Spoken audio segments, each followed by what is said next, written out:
வெண்முரசு. சென்னா வேங்கை 37. வாசிப்பது சந்தீப்.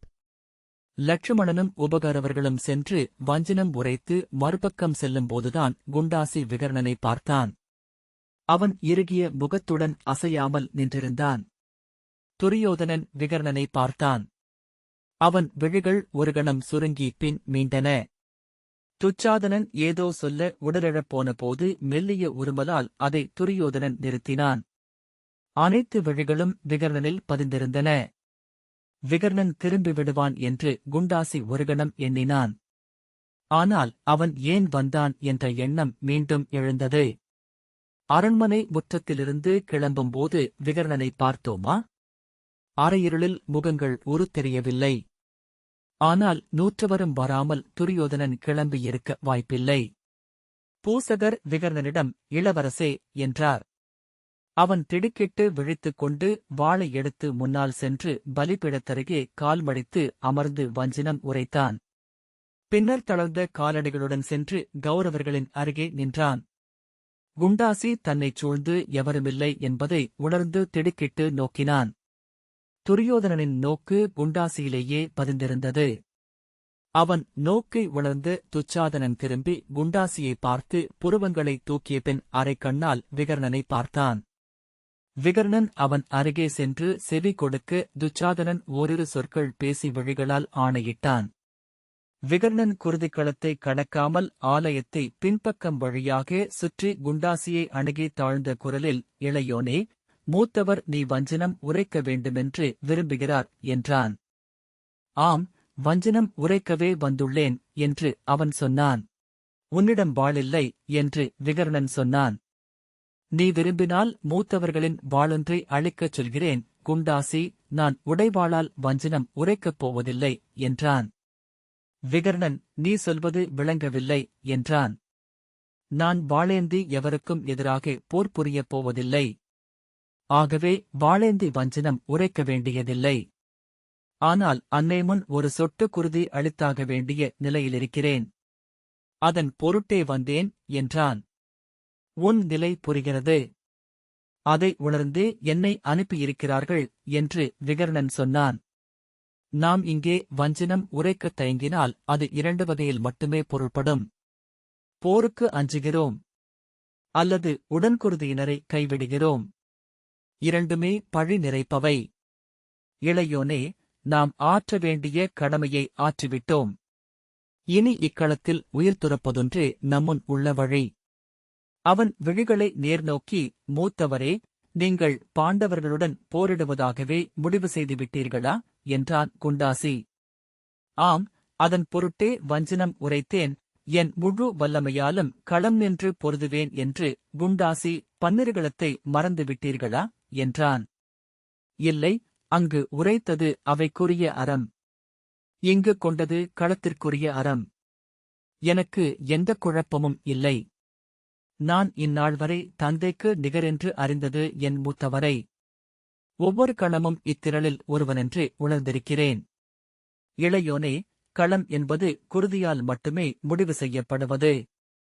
குண்டாசி, இல்லை, நீங்கள் தன்னலத்தால் இம்முடிவை எடுக்கிறீர்கள். பன்னிருகளத்தில் அறத்தின் பொருட்டு நின்றீர்கள் என்று புகழ் கொண்டீர்கள். இருந்தும் மூத்தோனுக்காக களம்புகுந்தால் உங்களை எவரும் அறமில்லை என பழைக்கப் போவதில்லை. களமொழிந்து நின்றால் வரும் இழுசொல்லுக்காகவே இம்முடிவை எடுக்கிறீர்கள். உங்கள் செயல்களனைத்தும் புகழுக்காகவே என்றான். விகர்ணன் புன்னகையுடன், என்னை புண்படுத்த எண்ணினாய் என்றால் அவ்வாறே ஆகுக. இந்நாட்களில் எனக்கு நானே இதைவிட 1000 மடங்கு நஞ்சுள்ள அம்புகளை ஏவிக் கொண்டிருக்கிறேன் என்றான். அத்துடன் என் அகச்சான்றின் குரலென என் துணைவி இருக்கிறாள். இம்முடிவு அவள் கேட்ட அத்தனை சொற்களையும் கடந்து நான் எடுத்தது. எனக்கு இதில் மாற்று என ஏதுமில்லை. அறமென நான் அறிந்தவற்றில் பெரியது செஞ்சோற்றுக் கடனும் குருதிக் கடனும் என்றான். சொல்லில்லாமல் குண்டாசி தலையை மட்டும் ஆட்டினான். விகர்ணன், நீ என்ன செய்யப் போகிறாய் என்று சொல். நான் மூத்தவரிடம் சொல்ல வேண்டும் என்றான். குண்டாசி, தெரியவில்லை மூத்தவரே. என் உள்ளம் இக்கணம் வரை ததும்பிக் கொண்டேதான் இருக்கிறது. அன்னை முன் சென்று நின்றால் என் நாவிலெழுவதே என் தரப்பு என்றபின் முன்னால் சென்று பலிபீடத்தருகே நின்றான். கருவறைக்குள் அமர்ந்திருந்து குருதிக்குள் கொற்றவையின் சுடர்கொடியிருந்த விழிகளை சில கணங்கள் நோக்கினான். தங்கள் வாழ் என்றார் போசகர். வாழ் தேவையில்லை என்றபின் தன் இடக்கையை நீட்டினான். இதிலிருந்து குருதி எழுப்புக என்றான். பூசகர் அவ்வழக்கமில்லை இளவரசே என்றார். வஞ்சனம்தான் உடைவாளால் உரைக்க வேண்டும். நான் உரைக்கும் சொல்லுறுதிக்கு உடைவாள் தேவையில்லை என்றான் குண்டாசி. இன்னொரு பூசகன் இளவரசே தற்பலை கொடுப்பதற்கு மட்டுமே பள்ளிவாள் எழ வேண்டும் என்றான். நான் தற்பலை கொடுக்கவே போகிறேன் அன்னைக்கு. ஆனால் இங்கல்ல, அங்கு குருக்ஷேத்திரக் களத்தில் தற்பலைக்கான சொல்லுறுதியை இங்கு உரைக்கப் போகிறேன் என்று குண்டாசி சொன்னான். உள்ளிருந்து தலைமை போசகர் காளிகர் அவன் சொல்வதை உதடசைவாலேயே புரிந்து கொண்டு வாளை அளிக்கும்படி கையசைத்தார். துணைப்பூசகன் பள்ளிவாளை நீட்ட அதில் தன் இடக்கையை வைத்து அழுத்தி சற்றே இழுத்து எடுத்தான் குண்டாசி. கையிலிருந்து ஒரே சொட்டத் தொடங்கிய வெம்மையான குருதியை பலிபீடத்தின் மீது சற்று நேரம் தூக்கிப் பிடித்தான். உதடு அசையாமல் சொல்லுறுதியை உரைத்து கால் மடித்து நிலத்தில் விழுந்து மும்முறை தலைவணங்கினான். பலிக்குருதியின் ஒரு சொட்டெடுத்து நெற்றியிலணிந்தான். பின்னர் தன் மேலாடையால் கையை சுற்றிக் கட்டியபடி துரியோதனன் முன் சென்று நின்றான். துச்சாதனன் துரியோதனனை ஒரு கணம் பார்த்துவிட்டு, நீ போருக்கு வரப்போவதில்லையா என்றான். வரப்போகிறேன், அதன் பொருட்டே வஞ்சனம் உரைத்தேன் என்றான் குண்டாசி. போருக்கு வருபவர்கள் வாளேந்தி வஞ்சனம் உரைக்க வேண்டும் என்பது நெறி என்றான் துச்சாதனன். மூத்தவரே, நான் பாண்டவர்களோ உப பாண்டவர்களோ எவரையும் கொல்லப்போவதில்லை என்றான் குண்டாசி. பின் என்ன, சாகப் போகிறாயா என்றான் துச்சாதனன். ஆம், நம் அனைவரையும் போல. ஆனால் எனது சாவு களம்படுதல் அல்ல, பலியளித்தல். குருதிகொள் கொற்றவே குருக்ஷேத்திரத்திற்கு வருவாள். அன்னையிடம் சொன்னேன், அன்னையே அங்கு அளிக்கிறேன் என் நெஞ்சக் குருதியை பெற்றுக்கொள் என்று. என்ன உளறுகிறாய் என்று துச்சாதனன் கேட்க சுபாகு இடைபுகுந்து, நன்று, இளையோனே. உன் சொல் சிறக்கட்டும். செல்க என்று தோளில் கை வைத்தான். துச்சாதனன் அவன் என்ன சொல் உரைத்தான் என்று தெரிந்தாக வேண்டும் என்றான். சுபாகு, சொல்லுறுதிகளை செவியறியலாகாது என்பார்கள், மூத்தவரே என்றான். அவன் சொன்னது என்ன என்று நான் அறிந்தாக வேண்டும். இந்த இழிமகன் அவர்களுக்காக வஞ்சனம் உரைத்து வந்திருப்பான். இவன் சித்தம் கலங்கி நெடுநாட்களாகின்றன என்றான் துச்சாதனன். ஆம், எனது சித்தம் கலங்கியுள்ளது என்று குண்டாசி சொன்னான். உண்மையில் நான் பாண்டவர் தரப்புக்குச் சென்று அங்கு வாளேந்தி உங்கள் முன் வந்து நின்று குருதி சிந்தி வடிந்திருந்தால்தான் அது எனக்கு நிறைவு. விண்சென்று என் மூதாதையரிடம் நிறைந்து வந்துள்ளேன் தந்தையரே, இனி சிறந்து பிறப்பேன் என்று என்னால் சொல்ல முடியும். ஆனால் அது என்னால் இயலாது. ஏனெனில் நான் உங்களில் ஒருவன். இந்த நூற்றுவர் திரளிலிருந்து எனக்கு விடுதலையில்லை. உடலிலிருந்து உறுப்புக்கு விடுதலையில்லை என்பது போல. அதை மூத்தவர் வந்து என்னிடம் சொன்னதும் தெளிவாக உணர்ந்தேன் என்றான். என்னாயிற்று உனக்கு? உன் உடன்பிறந்தாருக்கு எதிரான வஞ்சத்தை எங்கிருந்து திரட்டிக் கொண்டாய் என்றான் துச்சாதனன். குண்டாசி தன் இடக்கையில் ஓர் இழுப்பை உணர்ந்தான். கழுத்துத் தசை சொடுக்கியது. எங்கிருந்து என்றா? ஹஸ்தியின் குருதியில் பிறந்தவன் அனைத்து அறங்களையும் மீறி உடன்பிறந்தாரை உறங்கும் மாளிகையில் அனலிட்டு எரிக்க முயன்றதை அறிந்த அன்று என்று குண்டாசி சொன்னான். அவன் உடல் நடுங்கிக் கொண்டிருந்தது. ஒரு கணம் கழித்தே அவன் சொல்வதை உணர்ந்த துச்சாதனன், அறிவிலி, என்ன சொல்கிறாய் என்று கூவி தன் பெரிய கரங்களை ஓங்கியபடி முன்னால் எழ சுபாகு அந்தக் கையை பற்றிக் கொண்டான். துர்முதன் துச்சாதனனின் இடை பற்றி பின்னால் இழுத்தான். நிலை கொள்க, மூத்தவரே. இது ஆலயம் என்றான் துச்சகன். விடு, விடு என்னை. இவனை இங்கு அறைந்து அன்னைக்கு பலி கொடுக்கிறேன் என்று சீறிய பின் துரியோதனன் அருகிருப்பதை உணர்ந்து பதைப்புடன் திரும்பிப் பார்த்தான். மூத்தவரே, இவ்வறிவிலி. இவன் சொற்கள் என்றான். இடக்கையால் தன் மீசையை மெல்ல நீவியபடி துரியோதனன் அவன் கூறுவது சரிதான் என்றான். அவன் சொற்கள் மெய்யாகவே எனக்கு ஒருவகை நிறைவையே அளிக்கின்றன. நாம் 100 ஓர் உள்ளம் கொண்டவர். எனவே 101 எழும் இவன் குரலும் இவனுக்கு முன் எழுந்த விகர்ணனின் குரலும் என் குரலும் கூடத்தான். என்னுள் இவ்வண்ணமொரு அறத்தான் வாழ்வதை எண்ணி நிறைவு கொள்கிறேன் என்றான். இவனோ விகர்ணனோ எனக்கெதிராக வாழ்கொண்டு எழுந்திருந்தால் கூட அவ்வண்ணமே சொல்வேன். விகர்ணன் உடைந்த குரலில், நான் ஒரு கணமும் உங்கள் இளையோனாக அன்றி என்னை உணர்ந்ததில்லை மூத்தவரே என்றான். ஆம், அவ்வண்ணமே இவனும் உணர்கிறான் என நான் அறிவேன் என்றான் துரியோதனன். குண்டாசியின் தோளில் கை வைத்து மெல்லிய புன்னகையுடன் அவன் சொன்னான், இளையோனே, இவையனைத்தையும் ஏன் இயற்றுகிறேன், இறுதியில் என்ன ஏதுவேன் என்று எனக்கு இன்றும் தெரியவில்லை. பிரிதொன்றின் மேலேறி சென்று கொண்டிருப்பவன் நான். பெரும்புயலுக்கு தன்னை கொடுக்கையில் சருகு ஆற்றல் கொண்டதாகிறது. பிரிதொரு நிலையிலும் தான் கொள்ள முடியாத விசையை ஏதுகிறது. அழிவாக இருக்கலாம், ஆயினும் அது ஓர் உச்சநிலை. இப்புவியில் பிறந்த ஒவ்வொருவரும் தன்னுள் ஆற்றலை உணர்கையில் அந்த உச்சத்தையே கனவு காண்கிறார்கள். அஞ்சித் தயங்குபவர் உண்டு. தங்கள் சுற்றத்தையும் உறவையும் எண்ணி நின்றுவிடுபவர் உண்டு. அவை இரண்டையும் கடப்பவர்கள் கூட அறத்தை எண்ணி அதற்கப்பால் செல்வதில்லை. நான் என் உச்சம் நோக்கி செல்ல வேண்டுமென்ற எண்ணம் மட்டும் கொண்டவன். அதன் பொருட்டு நான் கடந்த அனைத்து அறங்களையும் நான் நன்கு அறிவேன். அறத்தை மீறாதவனுக்கு முழு விசை இல்லை என்பதொன்றே நான் சொல்ல எஞ்சுவது. ஆனால் நான் கடந்த அறங்களின் அனைத்து எல்லைகளிலும் எனது துளி ஒன்று நின்று இயங்குகிறது. உனது சீற்றத்திலும் விகர்ணனின் துயரத்திலும் மட்டுமல்ல, சுபாகுவின் நிகர்நிலையிலும் என் மைந்தனின் விலக்கத்திலும் வெளிப்படுவதும் நானே என்றான் துரியோதனன். மூத்தவரே, இவை என்ன சொற்கள்? தாங்கள் உரைப்பவைதானா என்றான் துச்சாதனன். வீம்புடன் தலை தூக்கி குண்டாசி சொன்னான், அன்னை முன் நான் உரைத்த வஞ்சினம் ஒன்றுதான். இப்போருடன் என் குடி முற்றழியுமென்றால் என் குருதிமேல் தெய்வங்கள் வீழ்த்திய பழி அனைத்தும் அழிந்து போகட்டும். நம் கொடிவழியில் எவரேனும் ஒருவர் எஞ்சுவாரென்றால் கூட அவர் தூயராக, நிறைவுற்றவராக, புவி வாழ்த்துபவராக விண்ணேக வேண்டும். அதன் பொருட்டு களத்தில் என் தலை கொடுக்கிறேன் தேவி என்று சொன்னேன். புன்னகையுடன் அவன் தோளை அழுத்தி துரியோதனன் சொன்னான், அதை நானும் வேண்டினேன் என்று கொள்க. திரும்பி தம்பியரை நோக்கி செல்வோம் என்று கையசைத்தான். தலைமை பூசகர் வந்து அவனுக்கு அன்னையின் அருளன்னம் கொண்ட தாளத்தை அளிக்க அதை வாங்கி தலைசூடி வணங்கிவிட்டு லட்சுமணனிடம் அளித்தான். அவன் நடக்கவுடன் தம்பியர் தொடர்ந்தனர்.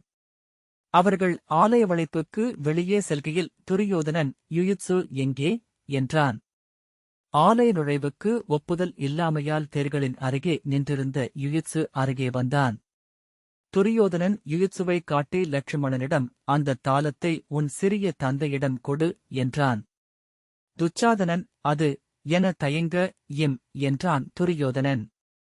லட்சுமணன் நீட்டிய தாளத்தை யுயுத்சு வாங்கிக் கொண்டான். துரியோதனன் அதிலிருந்த குருதிக் குழம்பில் ஒரு துளி எடுத்து யுயுத்சுவின் நெற்றியிலிட்டு, நீயே தந்தையிடம் சென்று கொடு இளையோனே என்றான். தேர்கள் ஒவ்வொன்றாக சென்று மறைந்த பின்னரே குண்டாசி தன் தேரிலேறினான். யுயுத்சு, நானும் உங்களுடன் வருகிறேன் மூத்தவரே என்றான். குண்டாசி என்றான். அவர்கள் தேர்தட்டில் அமர்ந்ததும் யுயுத்சு, நீங்கள் சென்றதுமே மருத்துவரை காண வேண்டும். உடல் மெலிந்துள்ளது. நடக்கும் ஒவ்வொரு அடிக்கும் முகத்தில் வலிச்சுளிப்பு தெரிகிறது என்றான். குண்டாசி அதற்கு மறுமொழி சொல்லவில்லை. யுயுத்சு மேலும் பேச விரும்பினான். இந்த தாளத்தை ஏன் என்னிடம் அளித்தார் அரசர் என்று விளங்கவில்லை. இது அரசரால் கொண்டு செல்லப்பட வேண்டியது, அன்னையின் அருளன்னம் கொண்ட தாளம். அரசர் இதை கொண்டு சென்று தன் தந்தைக்கும் அன்னைக்கும் அரசியருக்கும் பகிர்ந்தளிக்க வேண்டும் என்பது நெறி. குண்டாசி, நீ அரசனாகுக என அவர் சொல்கிறார் என்று கொள் என்றான். என்ன சொல்கிறீர்கள் என்று யுயுத்சு பதறினான். ஆலய முகப்பில் சொல்ல வேண்டியதா இது? குண்டாசி இகழ்ச்சியுடன் புன்னகைத்து, யார் கண்டார்? நீ சூதன் என்பதனால் களம்புகப் போவதில்லை என்றான். முகம் இருக, இல்லை, நான் களம்புகக் கூடும் என்றான் யுயுத்சு. கௌரவர் தரப்பில் க்ஷத்ரியரல்லாதோர் களம்புகப் போவதில்லை. க்ஷத்திரியர்கள் முழு வெற்றியும் தங்களுக்குரியதாக வேண்டும் என்று எண்ணுகிறார்கள் என்றான் குண்டாசி. யுயுத்சு மறுமொழி சொல்லவில்லை. பிறகென்ன, பாண்டவர்களின் தரப்பிற்கு சென்றுவிட எண்ணுகிறாயா என்றான் குண்டாசி. யுயுத்சு ஒன்றும் சொல்லவில்லை. அந்த அமைதியின் அழுத்தத்தை உணர்ந்து குண்டாசி திரும்பிப் பார்த்தான். யுயுத்சுவின் முகம் அழுகையில் ததும்புவது போலிருந்தது. நீ என்ன எண்ணுகிறாய் என்றான் குண்டாசி. நான் சென்று விடலாமா என எண்ணுகிறேன் என்றான் யுயுத்சு. தேரின் அதிர்வில் நெஞ்சுக்குள் எழுந்த வலியால் முகம் சுளித்து முனகிய பின் எங்கே என்றான் குண்டாசி. அங்குதான். என்னிடம் அதுவே. சற்று நேரம் குண்டாசியின் எண்ணங்கள் ஓடவில்லை. பின்னர் அதிர்ச்சியுடன் திரும்பி யுயுத்சுவின் கையை பற்றிக் கொண்டான். என்ன சொல்கிறாய்? நீ சொல்வதென்ன என்று அறிவாயா? யுயுத்சு, மூத்தவரே, சில மாதங்களாகவே இதைத்தான் நான் எண்ணிக்கொண்டிருக்கிறேன். என்னால் எம்முடிவுக்கும் வர முடியவில்லை.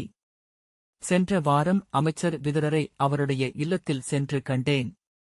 அவரிடம் என் உளக்கொந்தளிப்பை சொன்னேன். அவர் தெய்வச்சிலை போல என் சொற்களுக்கு அப்பால் எங்கோ இருந்தார். மூத்தவரே, அவர் முன்னரே இறந்துவிட்டிருந்தார் என்று கூட தோன்றியது. நான் திரும்பி வந்தேன். என்னால் ஒரு கணம் கூட நிலை கொண்டு அமர முடியவில்லை. நேற்று அவையில் பீஷ்ம பிதாமகர் பேசியபோதுதான் தெளிவடைந்தேன் என்றான். குண்டாசி வெறுமனே நோக்கிக் கொண்டிருந்தான். தேரின் ஒவ்வொரு அசைவும் அவன் மேல் சாட்டையடி போல விழுந்தது. நான் ஐயமற அறிவேன், நம் காலகட்டம் அவருக்குரியது. விண்ணில் சுழலும் செம்பருந்து போல அவர் எட்டா உயரத்திலிருந்து நம்மை நோக்கிக் கொண்டிருக்கிறார். எது நெறி என்றும் எது அறம் என்றும் நம்மால் சொல்லிவிட முடியாது. நாமனைவரும் இங்கே நம் உறவுகளால், கடமைகளால், விழைவுகளால், அச்சங்களால் கட்டுண்டவர்கள். அவற்றுக்கு ஏற்ப நெறிகளையும் அறங்களையும் வளைப்பதைத்தான் நாம் எண்ணுதல் என்று கருதிக் கொண்டிருக்கிறோம். நாம் ஆற்றுவதற்கொன்றே உள்ளது. நம் ஆழம் உணரும் மெய்மைக்கு நம்மை முற்றாக ஒப்புக் கொடுத்தல். நான் அவர் கால்களில் என் தலையை கொண்டு சென்று வைக்கப் போகிறேன். என்னை ஆளுங்கள் இறைவடிவே என்று சொல்லப் போகிறேன். அவர் ஆணையிட்டால் அவர் பொருட்டு வாளெடுத்து களம் காண்பேன். கல்வியால் பயனேதுமில்லை. அரசு நெறி சூழ்வதோ அதைவிட பயனற்றது. வாழ்ந்தறிவது என ஏதுமில்லை. இம்மூன்றிலும் பீஷ்ம பிதாமகரைவிட மேலானவர் எவர்? அவர் அறிந்த ஒன்றிலிருந்து அவரை விலக்குவதென்ன? அவர் அளித்த சொல். எத்தனை வீண் எண்ணம்! பிற அனைத்தையும் விடத்தான் அளித்த சொல்லே பெரிதென்று எண்ண வேண்டுமென்றால் ஆணவம் எத்தனை கெட்டிப்பட்டிருக்க வேண்டும்! தன்னைவிடப் பெரியவற்றின் முன் சென்று தலை கொடுக்க முடியவில்லை என்றால் இத்தனை வாழ்ந்து இவ்வளவு கற்று என்ன பயன்? பீஷ்ம பிதாமகர் பேசியதைக் கேட்டு அமர்ந்திருக்கையில் அத்தனை கூசினேன். அத்தனை வெறுத்தேன். நான் என்றல்லவா அவர் சொல்லிக் கொண்டிருந்தார். அறத்தோன் என்பவர்கள் ஒருபோதும் அறத்தை சென்றடைய மாட்டார். அறத்தோன் எனும் தன்னிலையே அவர்களின் சுமை. நோன்பு கொண்டோர் எதையும் துறக்க மாட்டார். நெறியோர் என்று தருக்குவதையே இறுதியில் ஈட்டிக் கொள்வார். எளியோர் தன்னை எளிதில் துறக்கவியலும். பெருங்காற்றிலெழுந்து பறக்கவியலும். இப்பாறைகள் இங்குதான் என்றுமென அமர்ந்திருக்கும். அவையிலமர்ந்து பற்களைக் கடித்துக் கொண்டு எண்ணினேன். நான் எளியோன், சிறியோன். என் உளம் காட்டும் பெரியவற்றின் முன் என்னை முற்றளிப்பதன்றி நான் செய்வதற்கேதுமில்லை. நான் துணிவையோ அறிவையோ திரட்டிக் கொள்ள வேண்டியதில்லை. எளிமையை என்னிடம் நிலைநிறுத்திக் கொண்டால் மட்டும் போதும். யுயுத்சு பெருமூச்சுடன் அமைதியானான். குண்டாசி சற்று நேரம் கழித்து, இப்போரில் அவர்கள் வென்றால் பாரத வருஷம் நலம் பெறுமென எண்ணுகிறாயா என்றான். அறியேன், பாரத வருஷமென்பது நான் எண்ணவும் முடியாத பெருவிரிவு. மூத்தவரே, நான் அஸ்தனபுரியின் எல்லையை இதுவரை கடந்ததில்லை. இங்கு எத்தனை நாடுகள் உள்ளன, என்னென்ன ஜனபதங்கள் அமைந்துள்ளன ஏதுமறியேன் என்றான் யுயுத்சு. குண்டாசி உதடுவழிய புன்னகைத்து, பாண்டவர்களிடமே அறமுள்ளது என்று எண்ணுகிறாயா என்றான். யுயுத்சு, வாரணவதத்தில் எரிமாளிகை அமைத்ததும் அவையில் அரசியை சிறுமை செய்ததும் பிழை என்றே எண்ணுகிறேன். அரசு மறுத்ததும் ஒவ்வாததே.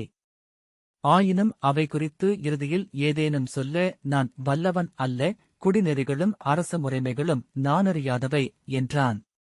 அப்படியென்றால் நீ அவர்கள் பக்கம் செல்வது ஏன்? என்றான் குண்டாசி. நான் சொல்லிவிட்டேன் மூத்தவரே, அவர் ஒருவருக்காக. அவர் காலங்களை கடந்தவர். அவர் அறிவன எதையும் இங்கு எவரும் அறிவதில்லை. பிரிதொன்றும் எனக்கு சொல்வதற்கில்லை. குண்டாசி யுயுத்சுயை சில கணங்கள் நோக்கிவிட்டு, அந்நம்பிக்கை குலையாதென்பதற்கு நீ இப்போது உறுதி சொல்லலாகுமா? என்றான். நீ துறந்து செல்வது மிகப் பெரியவற்றை. தந்தையை, தமையர்களை, அரசை. அழியாப் பழியையும் நீ சூடக்கூடும். பின்னர் நீ இன்று கொண்ட நம்பிக்கையை இழப்பாயென்றால் உன் வாழ்வு மீளா இருள் கொண்டதாகும். யுயுத்சு, ஒரு கணங்கூட நான் இவ்வாறு எண்ணியதில்லை என்றான். எண்ணுக என்றான் குண்டாசி. இக்கணம் வரை எண்ணவில்லை என்பதே இவ்வெண்ணம் என்னில் இல்லை என்பதைக் காட்டுகிறது. இனியும் இது எழாது. நான் அதையும் எண்ணுவேன் என்றான் குண்டாசி. ஆம், ஆகவேதான் இங்கு இவ்வாறு இருக்கிறீர்கள் என்றான் யுயுத்சு. சீற்றத்துடன் திரும்பிய குண்டாசி, எவ்வாறு? என்ன சொல்கிறாய் நீ? என்றான். இதோ இவ்வாறு. உங்களை நீங்களே அழித்துக் கொள்வது ஏன்? உங்களுடையது அகம் நிலை கொள்ளாமையின் துயர். அறத்திலோ மரத்திலோ அமைந்தவர்கள் இவ்வண்ணம் தன் நஞ்சை தன்னை நோக்கி திருப்பிக் கொள்வதில்லை. குண்டாசி பற்களை கடித்தபடி, என்னை கோழை என்கிறாயா? என்றான். ஆம் என்றான் யுயுத்சு. குண்டாசி இகழ்ச்சியுடன், நீ என்றால் என்ன செய்வாய்? என்றான். நானும் கோழையே என்றான் யுயுத்சு. மூத்தவரே, திருதராஷ்டிரின் மைந்தர்களில் நாமிருவர் மட்டுமே கோழைகள். குண்டாசி சில கணங்களுக்குப் பின் ஆம் என்றான். நீள்மூச்செறிந்து தனக்குத்தானே தலையசைத்துக் கொண்டான். தேர் அரண்மனை முற்றத்தை அடைந்து நின்றது. யுயுத்சு இறங்கிக் கொண்டான். இளையோனே என்று குண்டாசி அழைத்தான். நீ செல்வதாக இருந்தால் தந்தையிடம் விடைபெற்றுத்தானே செல்வாய். யுயுத்சு அவனை நோக்கி, ஆம், தமையனிடமும் சொல்லி அவர் தாழ்வணங்கிவிட்டே செல்வேன் என்றான். அவன் விழிகளை நோக்கி, நீங்கள் அனைவரும் கொண்ட கடனைவிட மூத்தவரிடம் நான் கொண்ட கடன் பெரிது. தந்தைக்கு விதுரர் எவ்வண்ணமோ அவ்வாறு நான் அவருக்கு என்றான். அவன் விழிகள் ஈரம் கொண்டன. தொண்டை ஏறி இறங்கியது. நிறையுள்ளம் கொண்டவர்கள் அவர்கள். வீழத்தின் அன்பை பெற்று மானுடன் பிற எந்த அன்பையும் பொருட்டெனக் கருத மாட்டான் என்பார்கள். மேலும் ஏதோ சொல்ல வாயெடுத்த பின் அவன் உள்ளே செல்ல திரும்பினான். குண்டாசி கீழே இறங்கியபோது அவன் படிகளில் நிற்பதைக் கண்டான். மூத்தவரே, இந்த தாளத்தை மூத்தவர் என்னிடம் அளித்தது ஒரு நன்னிமித்தம் என எண்ணுகிறேன்.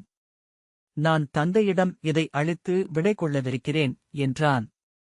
தந்தையிடம் நேரில் சென்று உரையாடும் வழக்கத்தை அரசர் தவிர்த்து நெடுங்காலம் ஆகிறது. ஆகவேதான் இதை உன்னிடம் அளித்தார் என்றான் குண்டாசி. இருக்கலாம். இது என்ன பொருள்படுகிறது என்று தெரியவில்லை. இதுவே தருணம் என்று எனக்கு படுகிறது என்றான் யுயுத்சு. இனிமேல் நான் இங்கிருப்பது சரியல்ல. படைகள் குருக்ஷேத்திரத்தை அடைந்த பின் அங்கே செல்வேன் என்றால் அது நெறிப்பிழையும் கூட. சரி, செல்க. உன் தந்தை உனக்கு விடை கொடுக்கட்டும் என்றான் குண்டாசி. யுயுத்சு, நீங்களும் உடன் வர வேண்டும் மூத்தவரே என்றான். நானா? நான் தந்தை முன் செல்வதே அரிது என்றான் குண்டாசி. ஆம் என்றபின் யுயுத்சு தயங்கினான். சொல் என்றான் குண்டாசி. நீங்கள் இருப்பது நன்று என எண்ணுகிறேன். குண்டாசி அவனை கூர்ந்து நோக்கினான். பின்னர் ஏன் என்றான். அவரை எதிர்கொள்வதை நீங்கள் தவிர்ப்பதை விட உங்களை எதிர்கொள்வதை அவர் தவிர்க்கிறார். உங்களை அவர் அஞ்சுகிறார். குண்டாசி வெற்று நோக்குடன் சில கணங்கள் நின்றான். பின்னர் வருகிறேன் என்றான். இந்த வாசிப்பை கேட்டதற்கு நன்றி.